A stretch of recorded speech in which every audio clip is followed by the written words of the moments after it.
Deuteronomy chapter 21. When you are in the land the Lord your God is giving you, someone may be found murdered in a field, and you don't know who committed the murder. In such a case, your elders and judges must measure the distance from the site of the crime to the nearby towns. When the nearest town has been determined, that town's elders must select from the herd a heifer that has never been trained or yoked to a plow. They must lead it down to a valley that has not been plowed or planted and that has a stream running through it. There in the valley, they must break the heifer's neck. Then the Levitical priest must step forward, for the Lord your God has chosen them to minister before him and to pronounce blessings in the Lord's name. They are to decide all legal and criminal cases. The elders of the town must wash their hands over the heifer whose neck was broken. Then they must say, "Our hands did not shed this person's blood, nor did we see it happen. O Lord, forgive your people Israel, whom you have redeemed. Do not charge your people with the guilt of murdering an innocent person." Then they will be absolved of the guilt of this person's blood. By following these instructions, you will do what is right in the Lord's sight and will cleanse the guilt of murder from your community. Suppose you go out to war against your enemies, and the Lord your God hands them over to you, and you take some of them as captives. And suppose you see among the captives a beautiful woman, and you are attracted to her and want to marry her. If this happens, you may take her to your home, where she must shave her head, cut her nails, and change the clothes she was wearing when she was captured. She will stay in your home, but let her mourn for her father and mother for a full month. Then you will marry her, and you will be her husband and she will be your wife. But if you marry her and she does not please you, you must let her go free. You may not sell her or treat her as a slave, for you have humiliated her.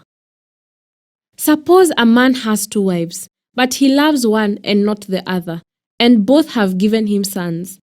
And suppose the firstborn son is the son of the wife he does not love.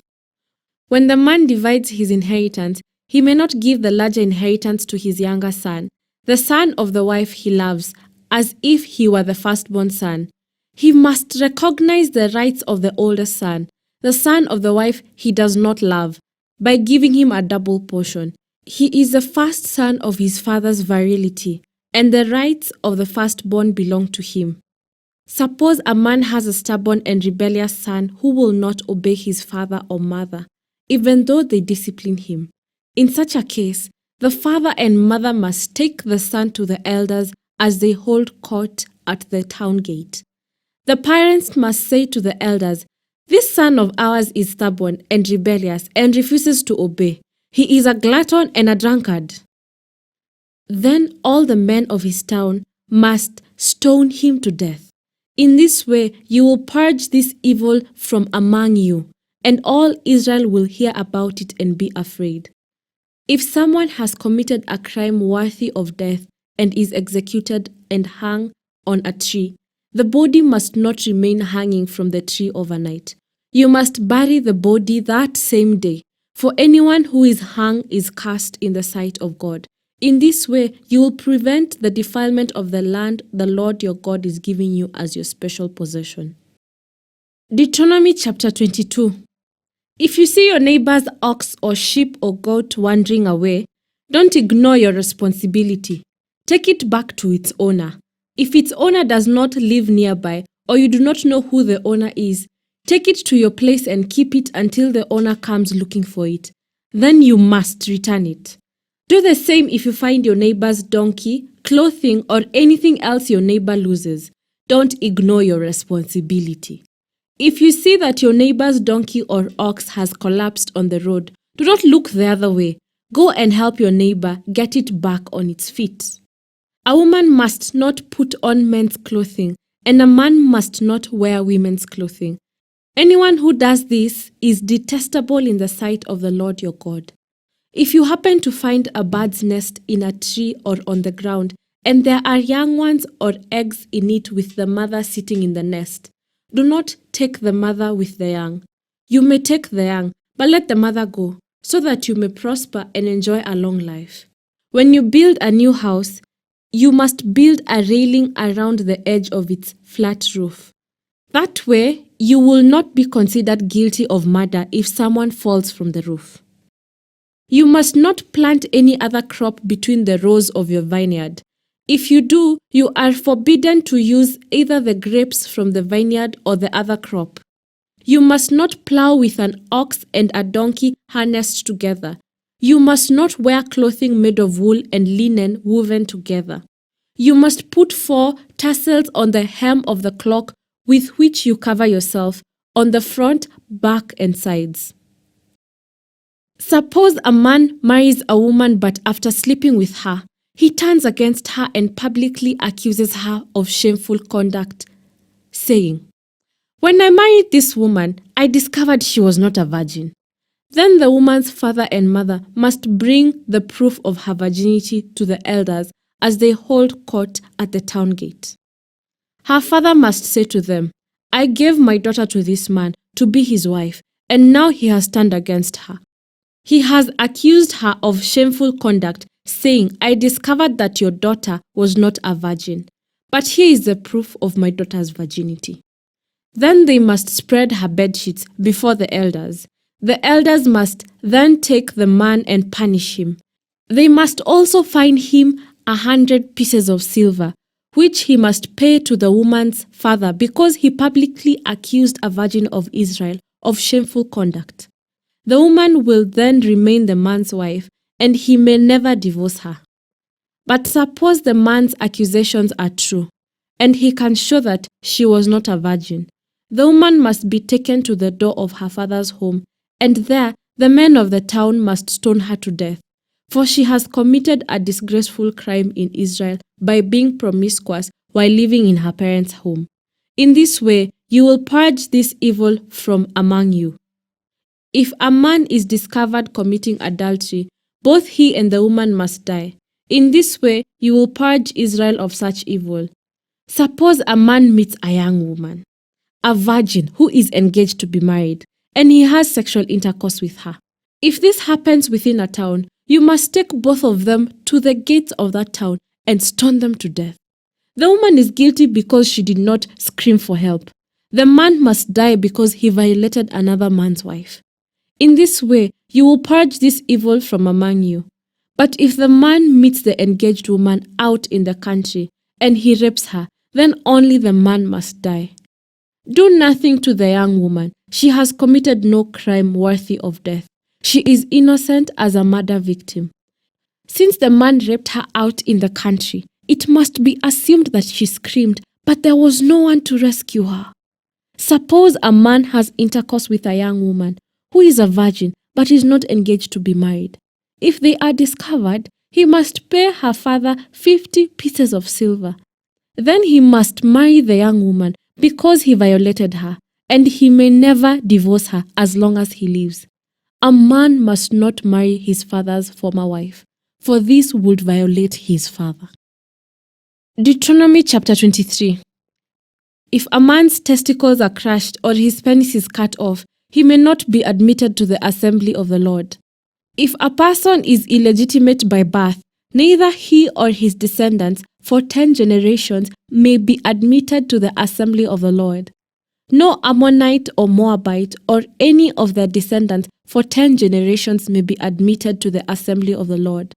These nations did not welcome you with food and water when you came out of Egypt. Instead, they hired Balaam son of Beor from Pethor in distant Aram Naharaim to curse you. But the Lord your God refused to listen to Balaam. He turned the intended curse into a blessing because the Lord your God loves you. As long as you live, you must never promote the welfare and prosperity of the Ammonites or Moabites. Do not detest the Edomites or the Egyptians, because the Edomites are your relatives, and you lived as foreigners among the Egyptians. The third generation of Edomites and Egyptians may enter the assembly of the Lord. When you go to war against your enemies, be sure to stay away from anything that is impure. Any man who becomes ceremonially defiled because of a nocturnal emission must leave the camp and stay away all day. Towards evening, he must bathe himself, and at sunset, he may return to the camp. You must have a designated area outside the camp where you go to relieve yourself. Each of you must have a spade as part of your equipment. Whenever you relieve yourself, dig a hole with the spade and cover the excrement. The camp must be holy, for the Lord your God moves around in your camp to protect you and to defeat your enemies. He must not see any shameful thing among you, or he will turn away from you. If slaves should escape from their masters and take refuge with you, you must not hand them over to their masters. Let them live among you in any town they choose, and do not oppress them. No Israelite, whether man or woman, may become a temple prostitute. When you are bringing an offering to fulfill a vow, you must not bring to the house of the Lord your God any offerings from the earnings of a prostitute, whether a man or a woman, for both are detestable to the Lord your God. Do not charge interest on the loans you make to a fellow Israelite, whether you loan money or food or anything else. You may charge interest to foreigners, but you may not charge interest to Israelites, so that the Lord your God may bless you in everything you do in the land you are about to enter and occupy. When you make a vow to the Lord your God, be prompt in fulfilling whatever you promised him. For the Lord your God demands that you promptly fulfill all your vows, or you will be guilty of sin. However, it is not a sin to refrain from making a vow. But once you have voluntarily made a vow, be careful to fulfill your promise to the Lord your God. When you enter your neighbor's vineyard, you may eat your fill of grapes, but you must not carry any away in a basket. And when you enter your neighbor's field of grain, you may pluck the heads of grain with your hand, but you must not harvest it with a sickle. Deuteronomy chapter 24. Suppose a man marries a woman, but she does not please him. Having discovered something wrong with her, he writes a document of divorce, hands it to her, and sends her away from his house. When she leaves his house, she is free to marry any other man. But if the second husband also turns against her, writes a document of divorce, hands it to her, and sends her away, or if he dies, the first husband may not marry her again, for she has been defiled. That would be detestable to the Lord. You must not bring guilt upon the land the Lord your God is giving you as a special possession. A newly married man must not be drafted into the army or be given any other official responsibility. He must be free to spend 1 year at home, bringing happiness to the wife he married. It is wrong to take a set of millstones, or even just the upper millstone, as security for a loan, for the owner uses it to make a living. If anyone kidnaps a fellow Israelite and treats him as a slave or sells him, the kidnapper must die. In this way, you will purge the evil from among you. In all cases involving serious skin diseases, be careful to follow the instructions of the Levitical priests. Obey all the commands I have given them. Remember what the Lord your God did to Miriam as you are coming from Egypt. If you lend anything to your neighbor, do not enter his house to pick up the item he is giving as security. You must wait outside while he goes in and brings it out to you. If your neighbor is poor and gives you his cloak as security for a loan, do not keep the cloak overnight. Return the cloak to its owner by sunset so he can stay warm through the night and bless you. And the Lord your God will count you as righteous. Never take advantage of poor and destitute laborers, whether they are fellow Israelites or foreigners living in your towns. You must pay them their wages each day before sunset, because they are poor and are counting on it. If you don't, they might cry out to the Lord against you, and it would be counted against you as sin. Parents must not be put to death for the sins of their children, nor children for the sins of their parents. Those deserving to die must be put to death for their own crimes. True justice must be given to foreigners living among you and to orphans, and you must never accept a widow's garment as security for her debt. Always remember that you were slaves in Egypt, and the Lord your God redeemed you from your slavery. That is why I have given you this command. When you are harvesting your crops and forget to bring in a bundle of grain from your field, do not go back to get it. Leave it for the foreigners, orphans, and widows. Then the Lord your God will bless you in all you do. When you beat the olives from your olive trees, don't go over the boughs twice. Leave the remaining olives for the foreigners, orphans, and widows. When you gather the grapes in your vineyard, don't glean the vines after they are picked. Leave the remaining grapes for the foreigners, orphans, and widows. Remember you were once slaves in the land of Egypt. This is why I am giving you this command.